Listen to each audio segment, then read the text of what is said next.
but we begin this programme with the career of Owen Sheehy Skeffington, lifelong campaigner for free speech and civil liberties in Ireland. Former Trinity Senator in Shannon, who died suddenly just 50 years ago today, on the 7th of June 1970. Owen Sheehy Skeffington came from a very political family. His mother was one of the Sheehy sisters, daughters of David Sheehy of the Irish Parliamentary Party. One married the poet and economist Tom Kettle, another the journalist Frances Cruz O'Brien, and Hannah married Francis Skeffington. Both of them campaigners for women's rights, and each taking the other's name on marriage, hence Sheehy Skeffington. Francis Sheehy Skeffington, a leading intellectual in 1916, also found himself a major figure in the history of Easter week, and a major casualty and victim. This is the story told to me decades ago by some of those who were participants. Owen himself was a 7-year-old boy who said goodbye to his father on the 25th of April, that was the Tuesday of Easter week. He would never see him again.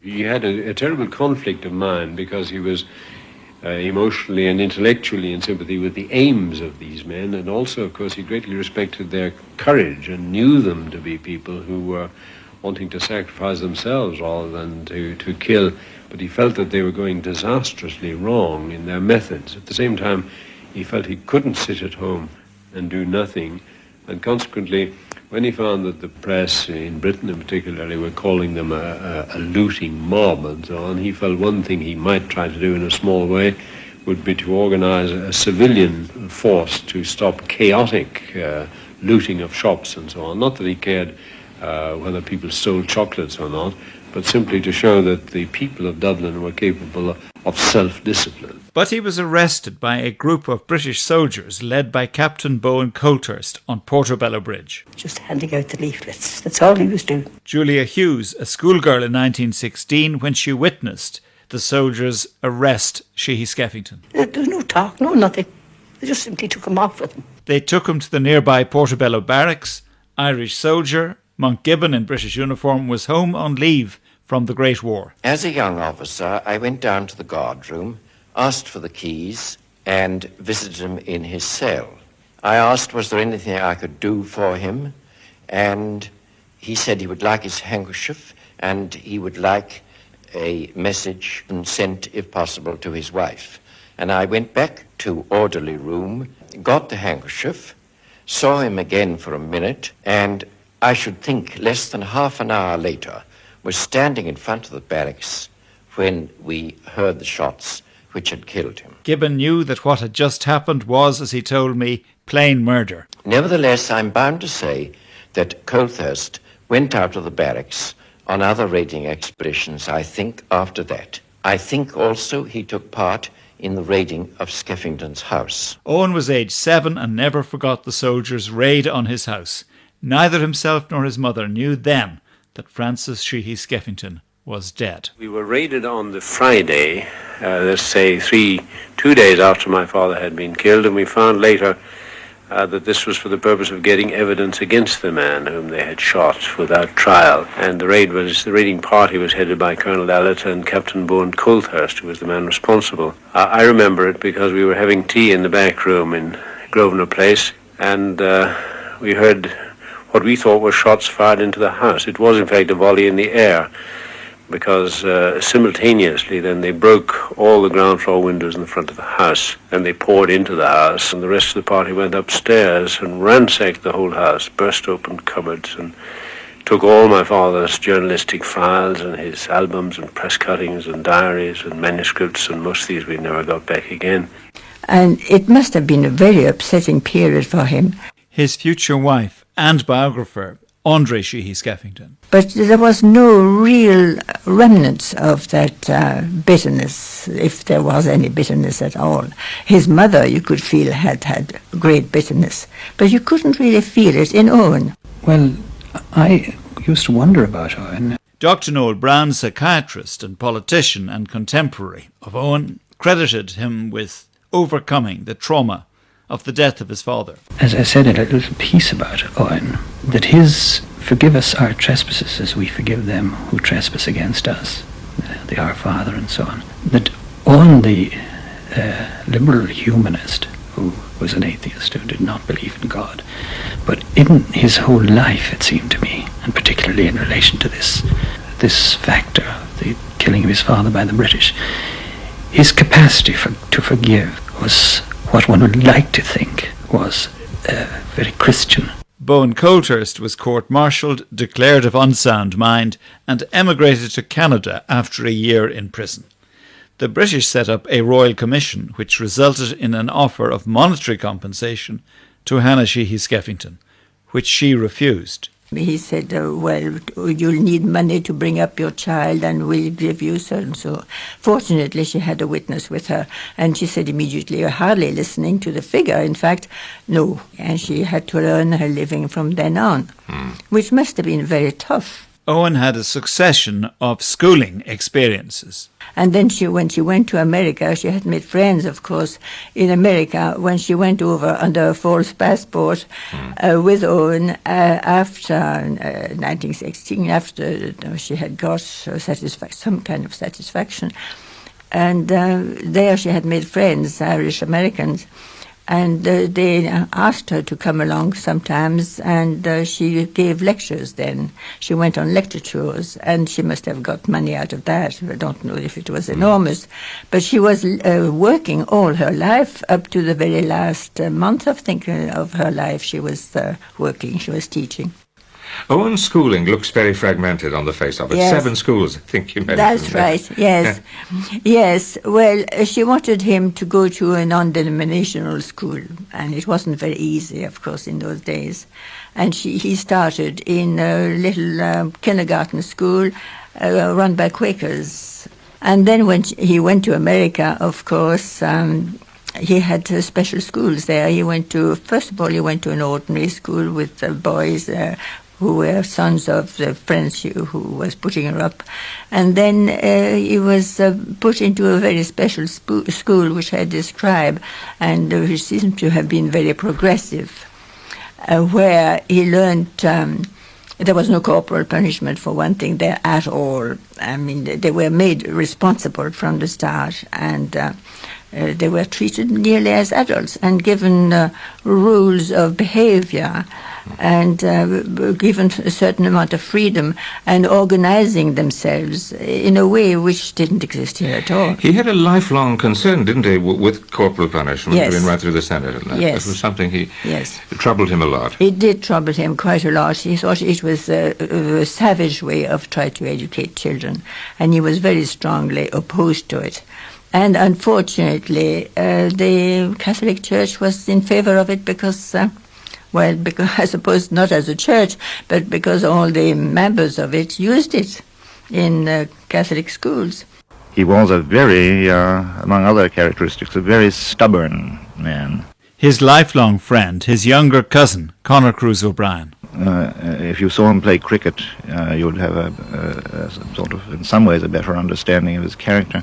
He was very keen on cricket indeed. It was one of the major interests of his life, and used to puzzle many of his friends. His friends, in fact, were divided into 2 groups, the cricketers and the others, and they hardly touched or understood one another. But he was an opening bat for Trinity, played for Trinity, and the characteristic of his play was a great dourness. He would stay in for hours without making any runs, and would, he would wear the heart out of the ball. And of course, the classic function of an opening bat. But it is interesting that this is the part in cricket that he went to.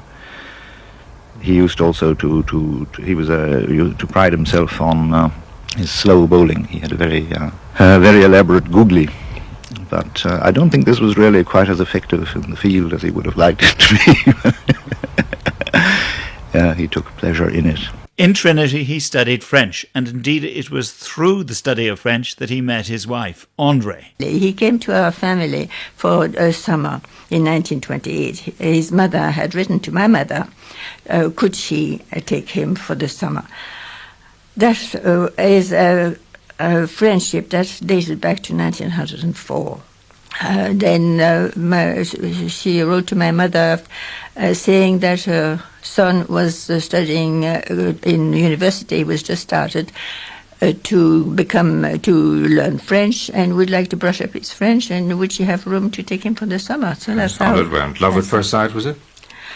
I didn't think it was love. I didn't know anything about it. I don't know if he knew. Before he struck out as an independent socialist and Yes. Somebody concerned so much with liberal values, he was a member of the Labour Party. He was expelled from the Labour Party. Oh, that was really a blow to him. That really was a definite hurt.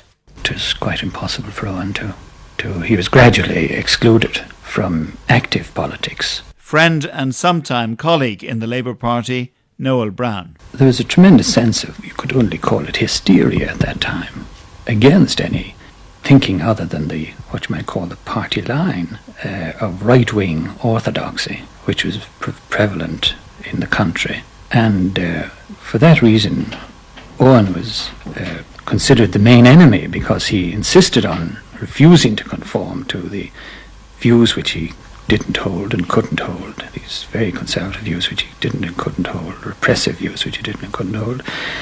And he then became the main enemy in all the debating societies, in the University College, Dublin particularly, and in the political parties.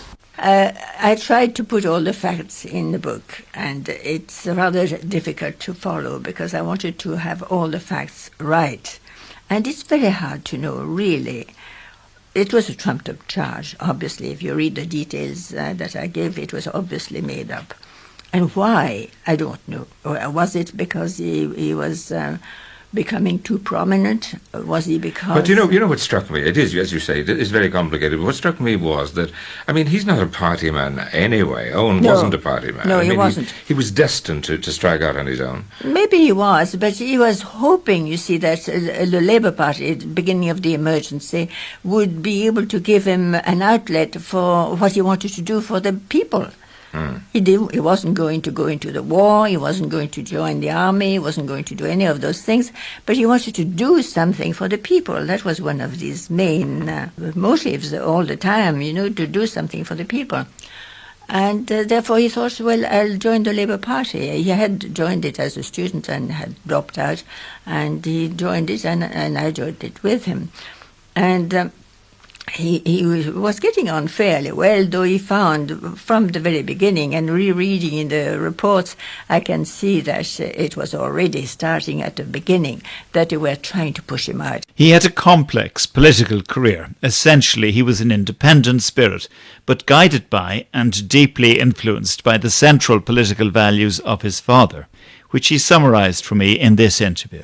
We like to think of the four things for which he fought were, first of all, feminism, the rights of women, secondly, peace, thirdly, socialism, and fourthly, Irish nationality. And he regarded the four as being intimately linked. He didn't think you could have a good state here unless it was socialist and concerned with the welfare of everybody, cherishing all the people, children in particular, equally.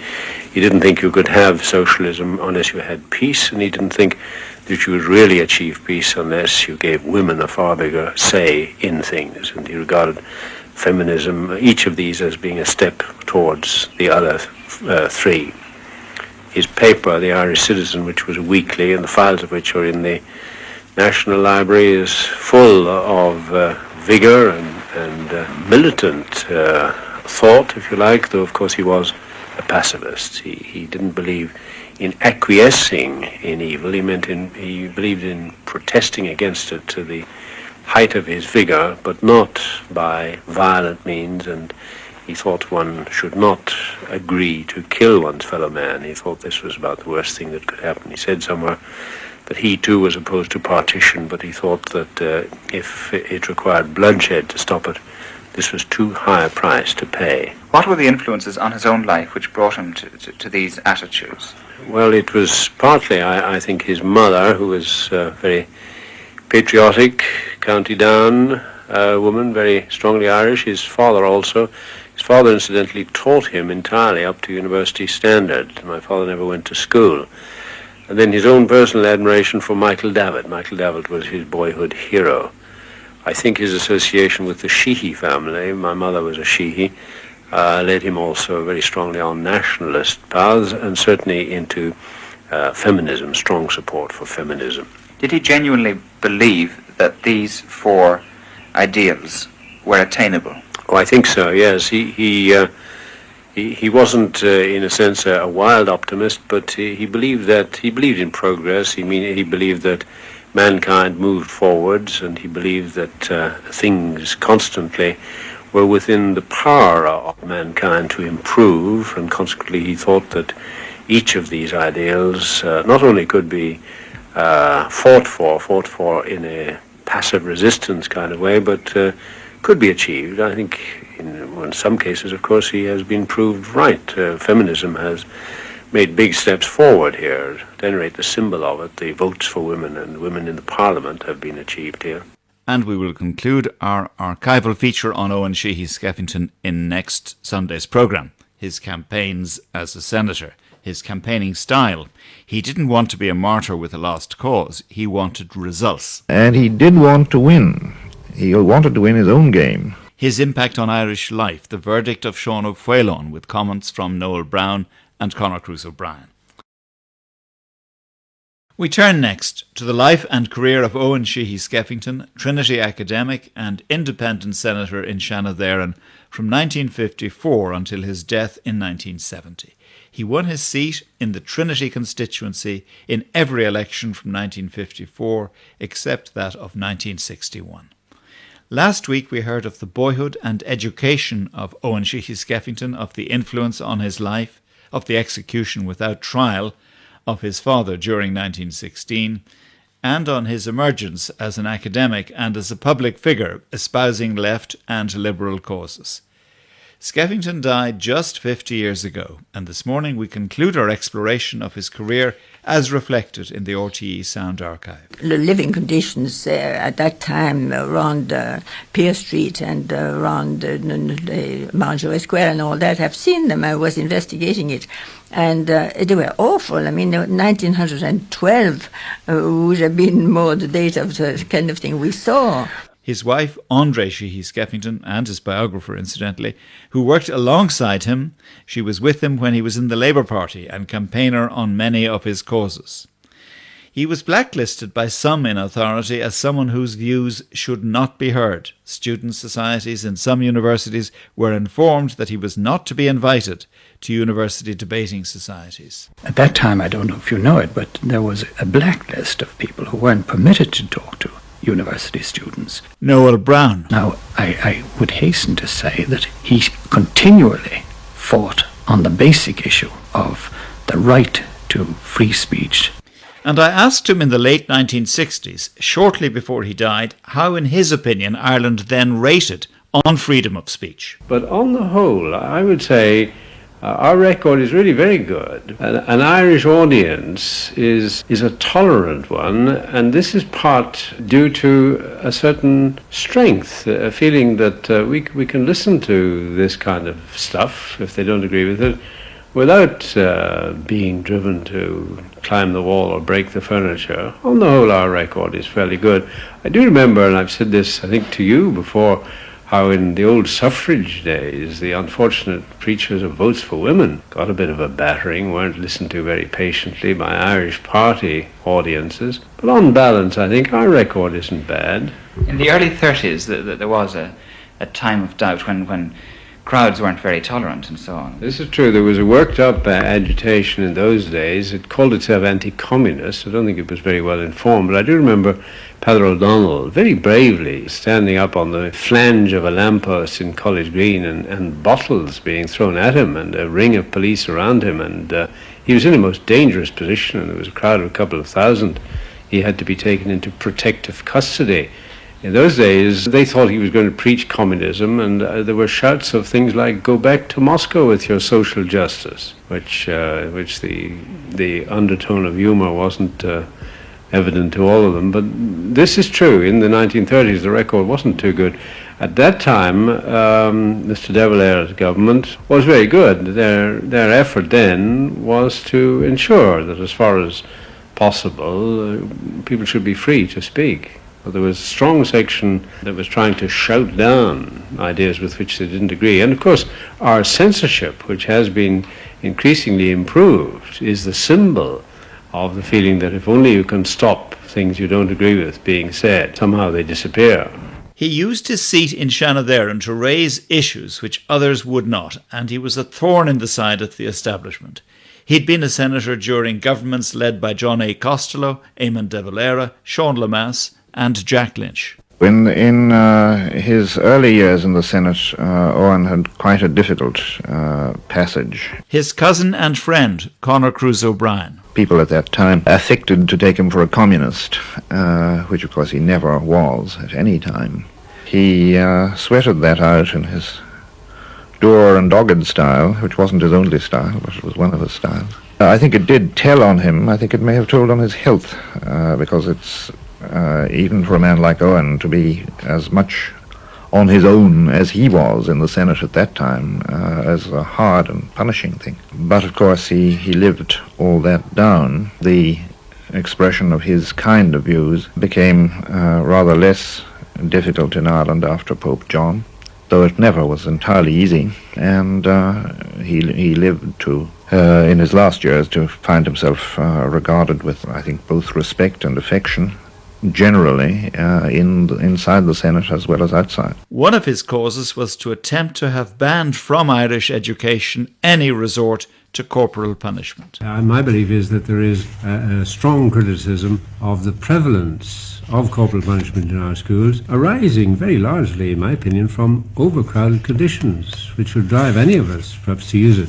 But I don't think the victims of that overcrowding should be the ones to be punished corporally. I think those responsible, even there, I don't think it would do much good to beat the minister, but I don't think it's the victims that should suffer. I don't think teachers should be put in the position of having to cope with classes of 50 and 60. It just can't be done. I've often been challenged, what would you do? I probably would beat the kids, but this isn't a justification. Well, actually, I mentioned a case. It wasn't in a school, it was in Letterfrack. A chap who, because he was poor, was put into a letterfrack and was so savagely beaten that he couldn't ever forget it. And he came to see Owen when he saw what Owen was writing, and Owen suggested he should write his memoirs, and he did write some. Soon after that, he committed suicide. He couldn't forget it. Indeed, when Peter Tyrrell committed suicide on Hampstead Heath in London, the only way his charred body was identified was by a fragment of a letter to Owen found on his body. This led to London police inquiries and the establishment of his identity. And it was in Owen Sheehy Skeffington's papers in the National Library of Ireland that the full text of Peter Tyrrell's memoir was discovered and subsequently edited by Dermot Whelan and published. In the circumstances of the life, I think he probably used himself to the best possible advantage, but I still think that we were denied, as a community, the benefits which Owen's fine mind could have brought to our various social and economic problems, and in particular our educational problems here in Ireland. When he died in 1970, Sean O'Fuelone gave the graveside oration. He described Owen Sheehy Skeffington as one of the noblest and most complete men our country has ever produced, a man undefeated by all the weaklings and the cowards who yapped at him while he laughed and fought them, a man who in a country and a time not rich in moral courage never swerved or changed, and who kept his youthful spirit to the very end. Such a man never leaves us. It is enough to say only, goodbye, Owen, you won. But without a doubt, Owen was terribly important during all that period, because he would not go away. They kept on feeling that eventually he'd shut up and leave them alone, but he would not go away. In her book, Skeff, The Life of Owen Sheehy Skeffington, his wife and widow, André, concluded that he had helped to open up debates on many subjects hitherto seen as taboo. I think it is more liberal-minded. I think so. And I sometimes think that Owen may have had something to do with it up to the last minute of his life, really. Did he feel he was fighting a lone battle then? Sometimes he did, but it didn't stop him. And he didn't mind being alone doing it, and he didn't mind being more or less beaten to all appearances to other people. He thought the fight was worth it, and something remained in people's mind. afterwards. And a footnote to O'Whalon's salute at the graveside, "Goodbye, Owen, you won." One small measure of Skeffington's victory was the fact that before he died, he'd been invited to be extern examiner in French in the University of Maynooth.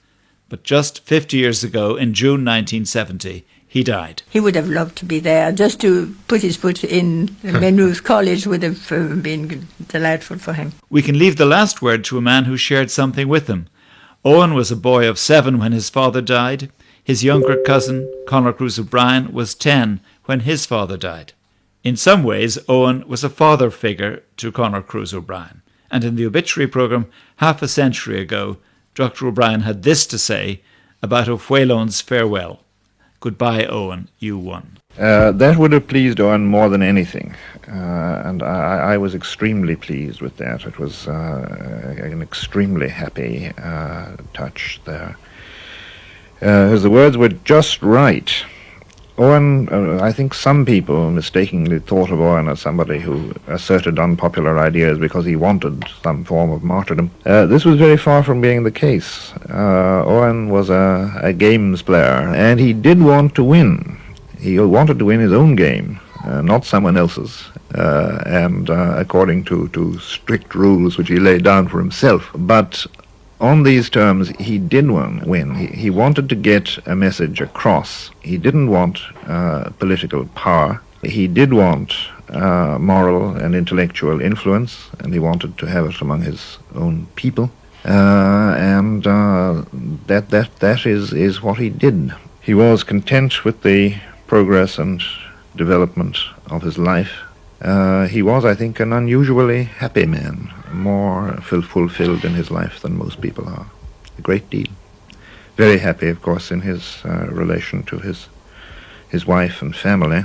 But I think it was a well-rounded life, and a life which goes on in the memories to an unusual extent of people who knew him. He evoked, I think, more sincere and complete admiration for his character than anyone else I have known.